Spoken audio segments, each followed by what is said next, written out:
Only మన ఊరి పెద్దలు అందరూ కలిసి ఏమన్నారంటే, అరే ఊరికే కాలు జారిపోతున్నా మళ్ళీ లేపుదామన్నారు. ఏమన్నారు? లేపుదామన్నారు. లేపి ఏం చేశారు? బాబు దేవతని వాళ్ళు చేతులు తలగా ఎన్ని బాగా ఉన్నాయి నిలబెట్టారు. నిలబెట్టి ఇంటికి వెళ్ళిన తర్వాత మన్నాడు వచ్చారు. వస్తే అప్పుడేమైంది? అప్పుడు మొదటి కీడు కంటే రెండవ కీడు బహుఘోరం అయిపోయింది. ఏమైపోయింది? అవయవాలు తెగి పడిపోయి ఉన్నవి. అదే మనిషి అయితే ఏమవుతుంది? నిద్ర వచ్చేస్తుంది. అంతే కదండి, మనిషి కాదు కదా, విగ్రహం కదా, పడిపోయింది. పడిపోయిన తరువాత మరలా వీళ్ళు ఏం చేశారు? ఇంకేం చేశారండి? నిలబెట్టారు. నిలబెట్టి తరువాత లేవనెత్తి స్థానమందు మర్నాడు వారు లేవగా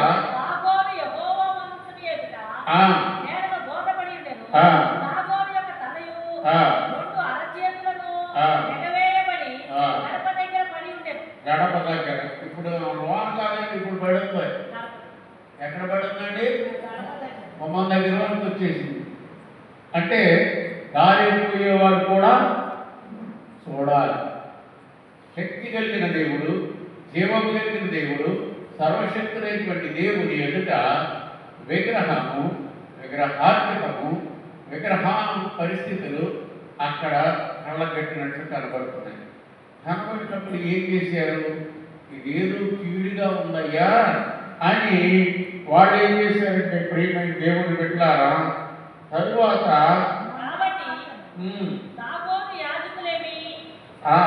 ఆరోగ్యం చదవడం యెహోవా హస్తము అష్డోదు వారి మీద భారముగా ఉండెను. అష్డోదు వారి సరిహద్దులలోనున్న వారిని గడ్డల రోగముతో వచ్చి వారిని హతము చేయగా. ఇప్పుడు ఏమొచ్చింది అంటే వాళ్ళకి ఆ యొక్క మందస్సాన్ని వారు ఎత్తుకొని పోవడం వలన వారి శరీరాల్లో మర్మమైనటువంటి స్థలాలలో మనకి పూర్వం చక్కట్లు అంటారు చూడండి, అలాంటి వీళ్ళకి విపరీతమైన గడ్డలు వచ్చేసింది. గడ్డలు వచ్చేసి ఇక ఏం చేస్తారంటే వీళ్ళు ఏమి చేయలేని పరిస్థితిలో అక్కడ మళ్ళా వాళ్ళు ఏం చేశారంటే గాతుకు పంపినట్లుగా మన దేవుడు వచ్చిన చదువు. ఫిలిస్తీన్ల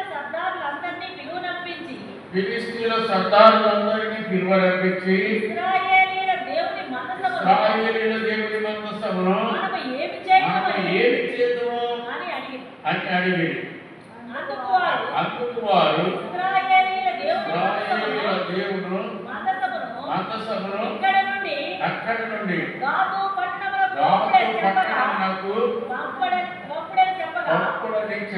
ఇప్పుడు ఎక్కడి నుంచి ఎక్కడికి పంపుతారండి? ఎబెనేజర్ నుండి అష్డోదు వచ్చింది. అష్డోదులో ఏమైంది? అక్కడ విగ్రహాన్ని తుత్తిరీలుగా చేయబడింది. ఓని అది అలా ఉంచుకుంటుంటే వీళ్ళకి రోగాలు మొదలైంది, గడ్డల రోగాలు. అబ్బే కుదరదు, మన ఊరు నాశనం అయిపోతే, ఇదేదో కీడుగా ఉంది, మనం అవతల పోసేస్తే మంచిదని ఎవరో పెద్ద ఆయన సలహా చెప్తాడు కదా, ఏడు మీద ఇచ్చారు తప్పే ఇక్కడ బాబు అన్నారు. అప్పుడు ఏం చేశారు? పక్కూరేవుడు గాజుకి పంపేయండిరా అన్నారు. గాజుకి పంపినప్పుడు అక్కడ జరుగుతుంది ఆ యొక్క 8వ వచనం దాటిన తరువాత ఏముందండి? దేవుని మందసములో అక్కడ గాతునకు మోసుకొని పోయి, అయితే వారు అష్డోదు నుండి గాతునకు మోసుకొని పోయిన తరువాత యెహోవా హస్తము ఆ పట్టణపు పెద్దలను పిల్లలకు కూడా యూదులోకి గాతులోకి కూడా రహస్య స్థలములలో ఇంకా గడ్డలు నడవలేరు, కూర్చోలేరు, అయ్యేయలేరు, భయంకరమైనటువంటి చెప్పుకోలేనటువంటి దౌర్భాగ్య స్థితి. అప్పుడు ఏమైందంటే అబ్బబ్బబ్బబ్బబ్బే అక్కడ వాళ్ళకేమో దరిద్రం ఎందుకు మళ్ళీ మనకేంటి దరిద్రం, అబ్బాయి ఎక్కడికైనా పంపేయండి అయ్యా అన్నాడు. పంపేయంటే అప్పుడు వాళ్ళు ఎక్కడికి పంపారండి? వారు దేవుని మందసమును ఎక్రోనునకు పంపివేయగా మందసము ఎక్రోనునకు వచ్చెను. దేవునికి స్తోత్రం. తర్వాత 11వ వచనంలో ఉన్నది, వారు చంపకుండునట్లు స్వస్థానమునకు దానిని పంపివేయుడు చెప్పారు. పక్కూరు కూడా నాశనం అయిపోతున్నాడు. ఇప్పుడు ఎక్కడ పంపాలి? ఎక్కడి నుంచి వచ్చిందా అక్కడికి పంపేయండి అన్నారు. స్వస్థానాన్ని పంపేయండి అన్నారు. ఏంటయ్యా పంపేది? చక్కబెట్టి మందసము శక్తి కలిగిన దేవుని అభిషేకం అక్కడ ఉన్నది. అక్కడ ఉన్నప్పుడు చూసారా, ఎక్కడో నుండి వాళ్ళు పంపేశారు. పంపేసి అక్కడ యెహోవా హస్తము, దేవుని హస్తము బహుభారంగా ఉండేను. దేవునికి స్తోత్రం చెప్పండి. దేవుని యొక్క హస్తం భారంగా ఉండేది. నిన్నెవరు కూడా రక్షించలేదు. దేవుడు దీవిస్తే ఎవరు తీసివేయరు. కనుక ఎవరి మీద ఆనుకోవాలి? దేవుని ఒక్కరి మీదే ఆనుకోవాలి. మనుషుల సలహాలు కాదు, సెంటిమెంట్లు కాదు, ముహూర్తాలు కాదు, ఆయా ఆయా ఆయా ఆయా విషయాలు కాదు. ఎందుకంటే ఇలాగున ఎక్రోనుకు వచ్చిన తరువాత ఏమైందంటే ఆ చివరి వచనాన్ని చదివితే ఆ ప్రజలు పెట్టిన కేకలు ఆకాశమునకు, మనం ప్రార్థన చేస్తే రూపే కలవయ్యాయి, పక్కోడికి వినపడతాయి. వాడికి ఎందుకు అర్థం వచ్చింది? బాధ, కష్టం, కూర్చోలేదు, నిలబడలేదు, చెప్పుకోలేదు. చెప్పుకోలేక ఉన్నటువంటి విగ్రహం ఏమైపోయింది? ముక్కలు అయిపోయింది. ఇక మనకు దిక్కెవ్వరు? ఆకాశమందైన దేవా, ఒక్కసారి కనికరం చూపుతున్నాయని వాడు గొగ్గోలు పెడుతూ ఉన్నారు. ప్రేమైన దేవుని బిడ్డలారా, గొగ్గోలు పెడుతూ ఏమైందంటే లాభం లేదు. మన ఊళ్ళో పెద్దలు అడిగేశాం, భక్తులను అడిగేశాం, భక్తిహీనులను అడిగేశాం, రౌడీలను అడిగేశాం. లాభం లేదు. 1వ వచనం యెహోవా మందసము 7 నెలలు ఫిలిష్తీయుల దేశమందు ఉండిపోయెను. తరువాత ఫిలిష్తీయుల యాజకులను శకునములను చూచువారును రప్పించి యెహోవా మందసాన్ని ఏం చేద్దామయ్యా అనగా వారు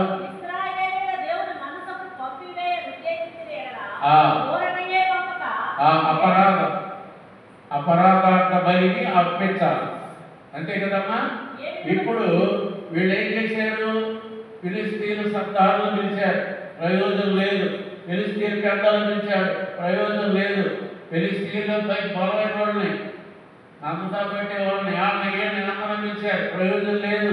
ఇప్పుడు ఎవరి దగ్గరికి వచ్చారు? చివరికి యాజకులు, గురువు గారుని తెరవటం అన్నారు. అమ్మో, గురువులు మళ్ళీ ఏమో సెక్యూరిటీ కూడా తెరవటం అంటే పిచ్చి క్రాఫ్ట్, అంటే తంత్ర మంత్ర ప్రయోగాలు చేసేవాళ్ళని వాళ్ళని కూడా పిలవండి అనేటప్పటికి చూసుకోండి, ఎవరు పడితే వాళ్ళు వచ్చారు. వీళ్ళు వాళ్ళు ఒకసారి ఏమవుతారు తెలుసా మీకు?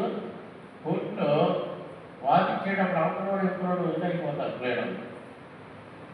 అలాగే రౌడీలు కూడా ఈ పరణ నాది నాన్న రామాలు అంటారు, ఏలో ఉందైపోతారు. ఈ భూత వైద్యం చేసేవాడు ఉంటారు చూసారా, నువ్వు నన్ను పంపామంటే నేను ఇంకా పెద్దది అని పంపుతారంటారు. ఇలాగ ఈ యాజకులు శకునగాళ్ళు ఒకటైపోయి ఇప్పుడు ఏమన్నారు? దాన్ని స్వస్థలానికి పంపే. నుండి వచ్చింది ఆడ పంపేయ్యా, సీసాలో తీస్తావో తెలియదు, ఆయన్ని కడతావో తెలియదు, బకెట్ నీళ్లు కలగలిపి ఎండుమిరకాయలు 4 ఎంటుకలు తీసి తెల్లవారుజామున రోడ్డు మీద పోతావో తెలియదు అని వాళ్ళు ఇష్టానుసారంగా వాళ్ళు మాట్లాడుతున్నారు. మాట్లాడుకుంటే ఇక అపరాధ పరిహారార్థ బలి ఏంటి అనే దానికి వచ్చేసారండి. వచ్చేసేటప్పటికి ఏమైందంటే ఇక చూడండి, ఫిలిస్తీన్లు ఎంతమంది అంటే సర్దారులు? 5 సర్దారులు. 5 కూడా దేశం మొత్తానికి కూడా వాళ్ళెవరు? ప్రతినిధులు, ఎగ్జిక్యూటివ్ కమిటీ.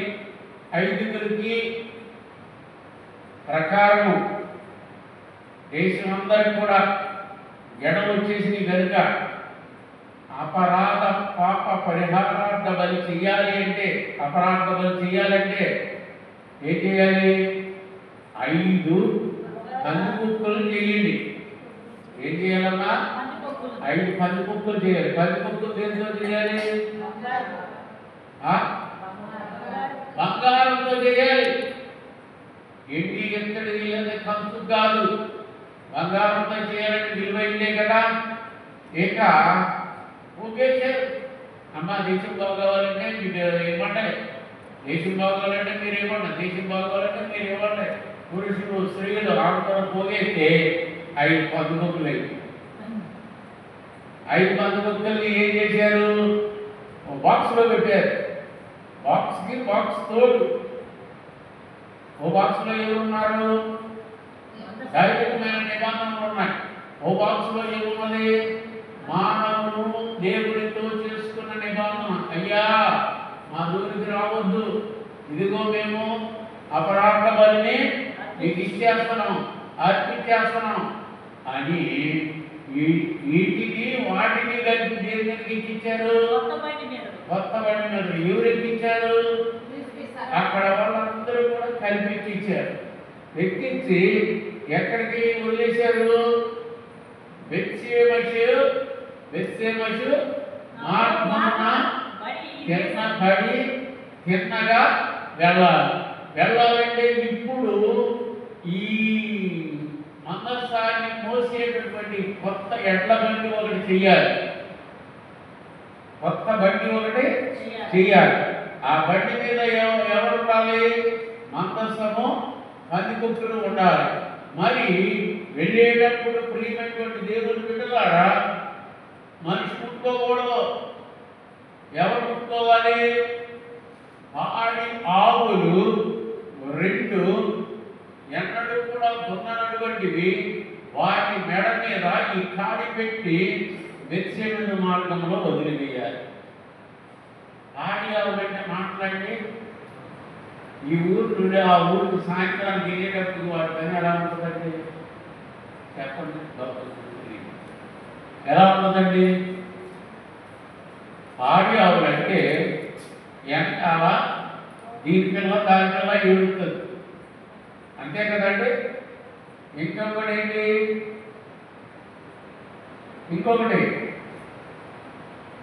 వీటి యొక్క పాల పొదుగు ఏమవుతుందంటే ఈ నడకలో విపరీతమైనటువంటి బరువు వచ్చేస్తుంది.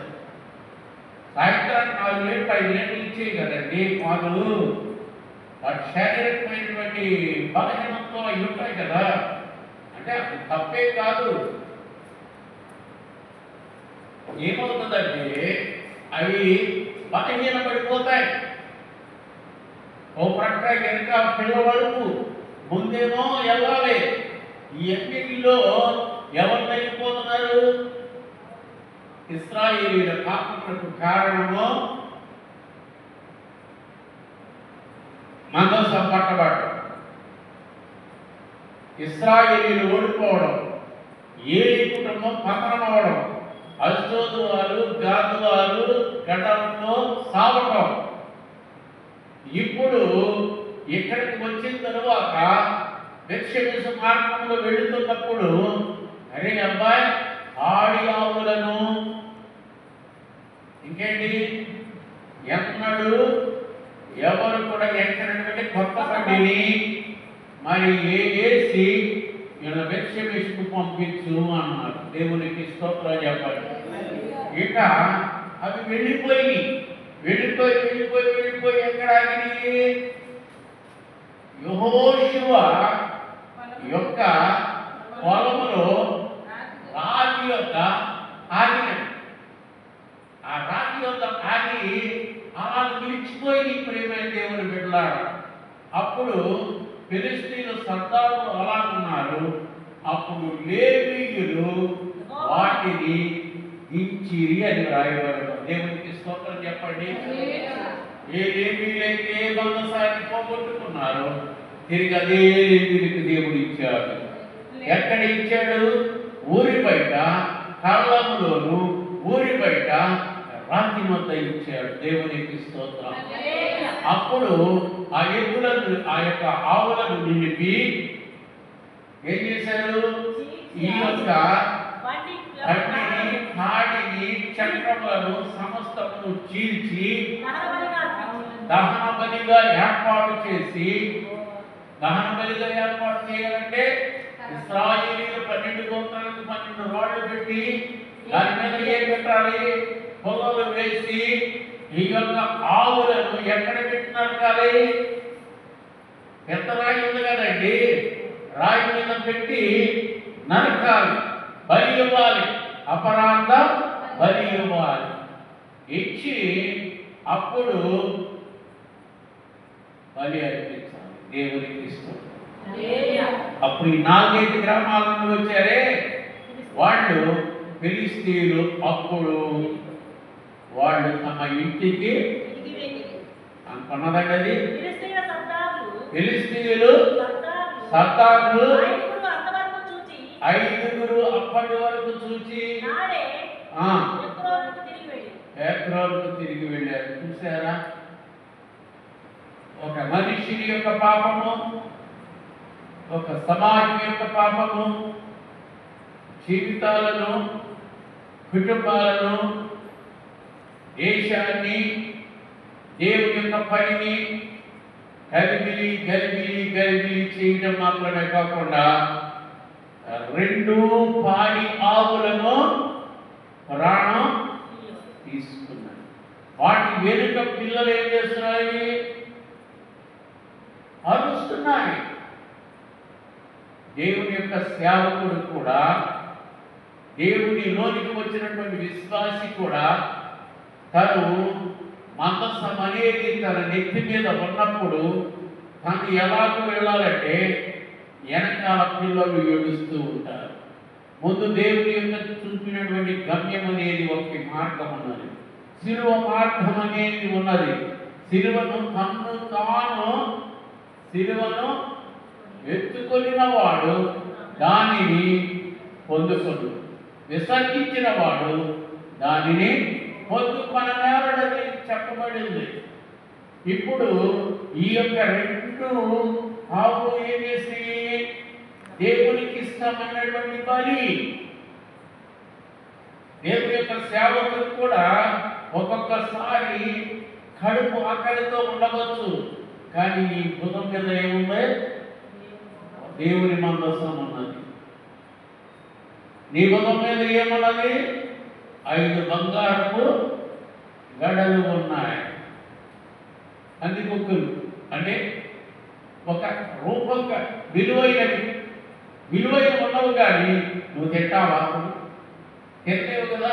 బైబిల్ గ్రంథం ఉన్నది, ఇదే జీవాహారం అని ఉన్నది, కానీ తింటావా? తినలేదు కదా. అలాగనే ఒక ప్రక్క మందసము, మన్నగల పాత్ర, 10 ఆజ్ఞల పలకలు, రంగురంగుల చిగురించు కర్ర, ఈ ప్రక్కనేమో 5 బంగారపు పందికొక్కులు, ఇవన్నీ ఉన్నాయి. ఉన్నప్పుడు కూడా ఏది పనికి రాలేదు. ఏంటి? ఆ యొక్క ఆవులకు వాటి రాజమార్గం బెత్షెమెషు వైపు వెళ్ళింది అని ఉన్నది అక్కడ. మనుషులు ఎవరు కూడా ఆటంకం లేదు. చివరికి బెత్షెమెషుకు వెళ్ళిన తరువాత దేవుడు నిమ్మలించేది. దేవునికి స్తోత్రం. ఈ రాత్రి నేను మీతో చెప్పుతున్న మాట ఏంటంటే, మీరు మీ భర్త గురించి ఆలోచించవద్దు, మీ భార్య గురించి ఆలోచించవద్దు, మీ పిల్లల గురించి ఆలోచించవద్దు. మీ భక్తిని మీరు రక్షించుకోనండి. అవసరం వస్తే కాడి మీ మీద పెట్టవలసి వస్తే వెనక పిల్లలు ఏడుస్తూ ఉంటారు. ముందు దేవుని పిలుపు అనేది ఉంటుంది. ఉన్నప్పుడు నీవు ఎలా ఉండాలంటే తల ఉంచుకొని వెళ్ళిపోవాలి. తల ఉంచుకొని వెళ్ళిపోవాలి. ఈ శరీరం నిండా నొప్పులతో కూడినటువంటి బాధలు, రోగము అన్నీ ఉంటాయి. కానీ నీకు ఏది పనికి రావు. కానీ అక్కడ ప్రియమైనటువంటి దేవుని బిడ్డలారా, ఆ రాతి మీద ఆ పాడి ఆవులని వేసి నడుపుతూ ఉంటే, మళ్ళా దాన్ని బలి అర్పిస్తూ ఉంటే, ఒక్కసారి త్యాగము చూడండి ప్రియమైన దేవుని బిడ్డలారా. మనుషులు జడిచిపోయినా సరే మోగ జంతువులు తన ప్రాణాన్ని ఏమిటే అర్పణగా అర్పించినవి. దేవునికి స్తోత్రం. హల్లెలూయా. ఈ రాత్రి నీ జీవితంలో ఏది అర్పించావు? ఒక్క పూట బ్రేక్ఫాస్ట్ లేకపోతే ఉండలేవే, ఒక్క పూట లంచ్ లేకపోతే ఉండలేవే, ఒక్క పూట సఫర్ లేకపోతే ఉండలేవే, ఒక్క పూట వారంలో నాన్ వెజ్ లేకపోతే ఉండలేవే. పండగ అందరూ బట్టలు తెచ్చుకుంటే నువ్వు తెచ్చుకోకపోతే వారలేవే. కానీ చూడండి ప్రియమైన దేవుని బిడ్డలారా, దేవుని సన్నిధానంలో ఒక త్యాగము మరొక మేలుకే. దేవునికి స్తోత్రం చెప్పండి. ఎన్నో సంవత్సరాల క్రితం అయిపోయింది కదా. ఈరోజు నువ్వు నేను జీవించి ఉన్నట్లు చెప్పుకుంటున్నాను అంటే దానిలో జీవము ఉన్నది. వారెవరి కోసం త్యాగం చేశారు? జీవము కలిగిన దేవుని కోసం, పెట్టి కోసం కాదండి. నేను ఈ రాత్రి చెప్తూ ఉన్నటువంటి మాట ఏంటంటే, ప్రియమైన దేవుని బిడ్డ, మందసం నీకు కావాలి. ప్రత్యేకమైన క్వైట్ టైం అంటే దాన్ని మౌనంగా ప్రార్థించడం, ధ్యానం చేయడం కావాలి. రోజు కనీసం ఎంత బద్ధకస్తులైనా సరే ఒక అధ్యాయం చదవండి, ఒక్క 5 వచనాలు చదవండి, ఒక్క 8 వచనాలు చదవండి. ఎంతైనా సరే తీయండి, కొద్దిగా చదవడానికి అలవాటు. అలవాటు అంటే కేవలం చదవడం మాత్రమే కాదు, చదివితే నీ మెదడులోనికి వెళ్ళాలి. నేను చాలాసార్లు ఎక్కువసేపు చదవలేదు. ఇదివరకు చదివేవాడిని, ఇప్పుడు ఎక్కువసేపు చదవలేదు. ఒక్కసారి చదువుతాయి మళ్ళీ ఆ ప్రక్కన పిలిపి ఎవరున్నారో కూడా నాకు తెలియదు. ఆ చదివిన కాసేపు మాత్రం మనస్సు లగ్నం నుంచి ధ్యానం చేస్తా. దేవుడికి స్తోత్రం. మళ్ళా ఆలోచన పోతుందేమోనని మళ్ళీ పక్కన పెన్నోడు పెట్టుకుంటాను, వెంటనే రాసుకుంటాను. ఎంతమంది ఉన్నా సరే ఆయన తెలుసు కూడా ఆయన సొంతంగా రాసుకుంటాడు. ఈ వేళ నీకు తెలుసండి, రేపు మర్చిపోవచ్చు. మర్చిపోలేమా? నేను ఎన్నోసార్లు మర్చిపోతుంటా. కొన్నిసార్లు ఒక మనిషి ఎక్కడో చూస్తాను, పేరు గుర్తుకు రాదు, రోజు కొరకోకుంటాను. చూసారా? ప్రియమైనటువంటి దేవుని బిడ్డలారా, ఈ రాత్రి నేను చెప్తున్న మాట ఏంటంటే, దేవుని మందసం యొక్క మీ కాలాన్ని గడపండి. ఒక పాట, ఒక ప్రార్థన, ఒక వాక్యం చదవండి. చాలండి. నేటి అనుదిన ఆహారం మాకు ఇమ్మంటే ప్లేట్ నిండా పదార్థాలు కావాలి. ఆట, ప్రార్థన, ఆ మూడు నుంచి నా కుమారుడా, నా కుమార్తె క్రీస్తు చేసినందుకు బలవంతుడు కాదు. దేవుని బలవంతుడైతే విటమిన్ డెఫిషియన్సీ వస్తుందా? రాదు. నేను నాకు రక్తం తక్కువ అంటారు. మెయిన్గా ఏ డాక్టర్ దగ్గరికి వెళ్ళినా ముందు అదే అంటారు. బాగా తినండి అంటారు. మళ్ళీ ఇంకో డాక్టర్ దగ్గరికి వెళ్తే ఉప్పు మానే కారం మానే అంటారు. ఇంకో డాక్టర్ దగ్గరికి వెళ్తే బాగా గాలి తీసుకోండి అంటారు. ఏంటో ఎవరు అని చెప్పి చెప్తా ఉంటారు. నెమ్మదిగా బయట వెళ్ళిపోతూ ఉంటుంది. నేను చెప్పేది ఏంటంటే ఈ మూడు మీరు పాటించండి. ఎక్కడ ఉన్నా సరే నా ఆత్మీయతగా పెరగండి. దేవుడు తీసుకుంటాను ఆత్మీయతగా పెరగండి. అడిగిన దానికి మనం ఏం చెప్పాలంటే సమాధానం చెప్పే స్థితిలో ఉండాలి. ఎలా ఉండాలమ్మా? సమాధానం. మన ఎందుకంటే మాంసం కోతలు అడగండి. రేపు ఎంతమంది చెప్తుంది చెప్పండి. గుడార కోతలు, ప్రత్యక్ష గుడారం కోతలు అడగండి, ఎంతమంది చెప్తారు? ఇశ్రాయేలీయుల గోత్రాలు ఎన్ని అని అడగండి, చెప్పలేదు. ఇశ్రాయేలీయులు యాకోబు పిల్లలు ఎంతమంది అడగండి, సరిగ్గా చెప్పలేదు. ఎందుకంటే వాక్యం ఎడల ఏముండాలంటే ఆసక్తి కలిగి ఉండాలి, ధ్యానం చేయాలి. అది మనకు సత్తువనిస్తుంది. ఆయన వాక్యం ఎలాంటిదండి? రెండంతులుగా అది ఎముకలు, నూలుగులు, చేటలు విభజింప చేస్తుందండి ప్రేమ దేవుని బిడ్డ. నేను అదే ఎప్పుడు చెప్తా. ఈ గుర్తుపెట్టుకుంటూ చెప్పేవాడు ఎవరైనా సరే, ఒక వ్యక్తి చెప్పాడంటే ప్రతి హృదయం కూడా స్పందించాలి. ప్రతి వాళ్ళ యొక్క సమయము ఈవేళ నా గంట నేను సరిగ్గా గడిపానన్నట్టుగా, సరిగ్గా గడిపానంటే విలువ కలిగిందిగా ఉండాలంటే ఒక పాట విన్నా, ఒక వాక్యం విన్నా, ఒక ప్రార్థన చేసిన విలువ కలిగిందిగా ఉండాలి. మనం విలువ కలిగిన దేవుని పెట్టామండి. మనం విలువగా ఉండాలి. దేవుడు గొప్ప కార్యాలు చేస్తాడు. నేను నమ్ముతున్నాను.